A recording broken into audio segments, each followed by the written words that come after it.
में आमची महागाई कमी कधी करणार हे आम्हाला उत्तर द्या तुम्ही।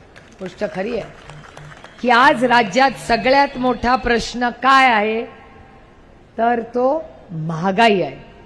मला सांगा, दिवाळीला लाडकी लेकी बहिणीला 1500 रुपये दिले, तेलाचा डबा किती रुपयाला आहे?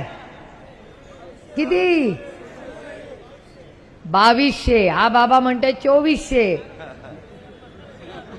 बघा, म्हणजे तर ना तुझं 2300।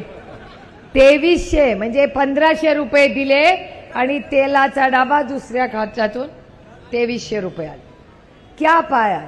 अहो काय सांगायचं तुम्हाला, माझ्याकडे अशी पद्धत आहे की माझ्या नंडेकडे आमच्याकडून फराळ जातो स्टीलच्या मोठ्या मोठ्या डब्यात। माझ्या सासूपासूनची ती पद्धत आहे की दिवाळीला आम्ही जातो बरोबर माणूस घ्यावा लागतो, कारण का एवढ्या मोठ्या स्टीलमध्ये एका चकली एका चिवडा एका असं घेऊन जाते।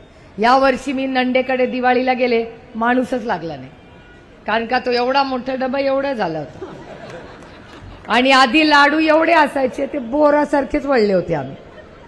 खरंय खरंय, मला सांगा महागाई झाली की नाही? आधी एवढा मोठा लाडू तोडून तोडून खायचे, आता तोंडात टाकला लाडू म्हणेच तोवर घशाखाली जातो। खरंच महागाई झाली। अहो महागाई कशाला, जेवणाची तर सोडा, आपल्या गणपती बाप्पाला आरती करतो त्याच्या कापूरचा भाव काय झालाय मला सांगा। पुरी वडी कापराची तुम्ही वापरत नाही, छोटे छोटे तुकडे करून आरती करता की नाही? बाया कशा दात देतात बघा माझ्या भाषणाला, कारण का त्या तेच करतात। एवढी महागाई झाली हो, आम्हाला काय नको तुमचं? तुमची ती मोठी मेट्रो नको, तुमची ती बुलेट ट्रेन तर बिलकुल नको। कुणाला पाहिजे ते बुलेट ट्रेन मला सांगा? मी त्यांना म्हणते करोडो रुपयाची बुलेट ट्रेन करायच्या आधी माझी इथपासून चर्चगेटची ट्रेन नीट करावं, बाकी आम्हाला काय नको। आम्हाला शौचालय 4 करून द्या जिथे आम्ही महिला पुरुष कोण आहे आम्ही जाऊ शकू, स्वच्छ टॉयलेट द्या आम्हाला, बाकी काय नको। तुम्ही एअर कंडिशन नाही दिलं तरी चालेल, बसायला जागा दे रे बाबा जाता आणि येता चर्चगेटला। बुलेट ट्रेनसाठी करोडो रुपये खर्च करतात, पण तुमच्या आणि माझ्या पोरांच्या शिक्षणासाठी हे निधी देत नाही। बुलेट ट्रेनसाठी करोडो रुपये खर्च करतात, पण आपल्या पाण्याचा प्रश्न आजपर्यंत त्यांनी सोडवला नाही। दुर्दैव आहे। आपल्याला बदल घडवायचा, ह्याच्यासाठी या राज्यात परिवर्तन करायचं आहे आणि हे परिवर्तन कोण आपल्यासाठी करणार तर सुभाष भाऊ, तुमच्या माध्यमातून हे परिवर्तन होऊ शकतं। खूप मोठी ताकद आहे। माझी लढाई भारतीय जनता पक्ष जुन्याची नाही आहे, नव्याच्या पक्षाची। कारण का पक्ष कसं आहे, ते देवेंद्र फडणवीस जे इथे आले नाहीत ना, ज्यांचे बंदूक लावून फोटो लावले होते इथे त्यांच्या कार्यकर्त्यांनी, काय म्हणतात की हो मी पुन्हा येईन म्हणले होते, पण पुन्हा कसे आले? 2 पक्ष फोडून आले, म्हणजे कॉपी करून पास। स्वतःच्या हिमतीवर आले का? कॉपी करून पास करून आले, घरं फोडली, पक्ष फोडला, सगळं केलं। जाऊ दे, आता मला काय काढत बसायचं नाही, पण नवी करेक्ट। म्हणून बघा, जी वस्तू लागतच नाही ना तुझ्या हातात पण दिसत नाही, ती देव माझा पांडुरंगा म्हणला की नको सुप्रिया, ते काय गरज नाही, तुला चांगली वस्तू देतो। तर मी विचार करते ते माझं काय चुकलं? माझ्या पांडुरंगावर फार प्रेम आहे। मला सारखं पक्षांचं चिन्ह गेल्यावर वाटायचं असं कसं झालं। नंतर ध्यानात आलं की आजकाल मोबाईलमध्ये पण वेळ कळते, याची गरजच नाही आता। म्हणून माझ्या पांडुरंगाने म्हणलं नको, तुला काहीतरी दुसरं चांगलं देतो। आणि आपल्या पदरात काय पडलं बघा, तुतारी वाजवणारा माणूस।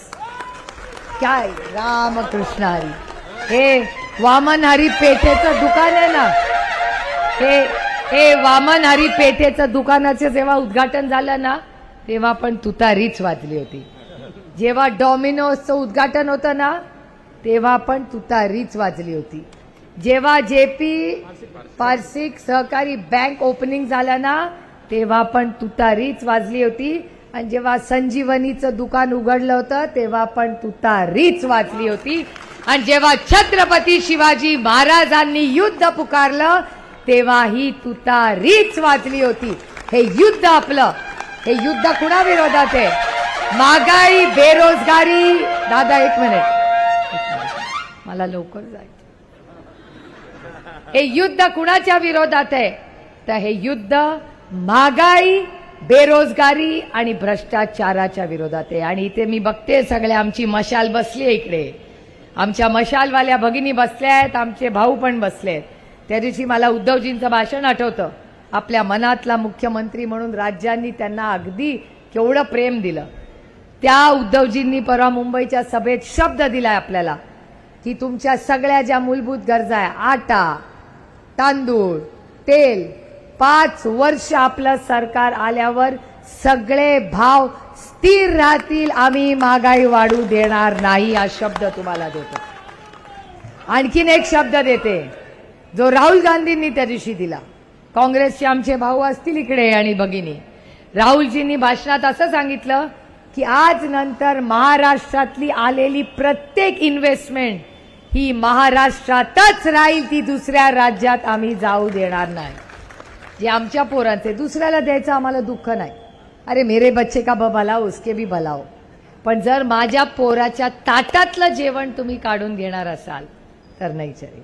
आमची पोरं मेरिटमध्ये पास झाली होती. पुणे जिल्ह्यात 6 लाख नोकऱ्या येणार होत्या, त्या तुम्हालाही मिळाल्याच असत्या. त्या महाराष्ट्राच्या मायबाप जनतेच्या होत्या. पण ह्या भारतीय जनता पक्ष आणि मित्र पक्षांनी दुसऱ्या राज्याला देऊन टाकल्या. ह्या सगळ्यात आपल्याला परिवर्तन का करायचंय? कारण आपल्याला महागाई, बेरोजगारी आणि भ्रष्टाचार थांबवायचा आहे. बस झाला यांचा भ्रष्टाचार. आता यांच्या घरात पैसे जाणार नाही. 50 खोके नॉट ओके. नाही चालणार खोके तुमच्या घरातले. अरे खोके घेऊन घरं घेतली त्यांनी एवढी मोठी मोठी. परवा तर ह्याच एका चॅनलवर बघितलं, एक खोकेवाला बसला होता मोठा फ्लॅट 40व्या मजल्यावर आणि त्याचं दाखवत होता सगळी मुंबई दिसते. अरे इथे माझा खायचे वांदे झाले आणि तू 50 खोके घेऊन तू एवढं मोठं घर घेतलं. गद्दारी केली हो माझ्या महाराष्ट्राची आणि महाराष्ट्राच्या मायबाप जनतेची. असं प्रशासन नकोय आपल्याला. आपल्याला असे लोक पाहिजेत जे आपल्या सुखदुःखात आपल्या बरोबर उभे राहिले पाहिजे. म्हणून बाळ्या मामा हे अतिशय उत्तम असं उदाहरण आहे जो जायंट किलर आहे. जर हे जायंट किलर होऊ शकतात तर हे का नाही होऊ शकत? कारण माझा विश्वास तुमच्यावर आहे. तुम्हाला बदल हवाय, आपल्याला बदल हवाय, आपल्याला महाराष्ट्रात परिवर्तन करायचंय आणि महाराष्ट्रात एक स्वाभिमानी सरकार आणायचंय. दिल्लीचा मान सन्मान सगळा करू, पण महाराष्ट्र दिल्ली के सामने ना झुका है ना झुकेगा.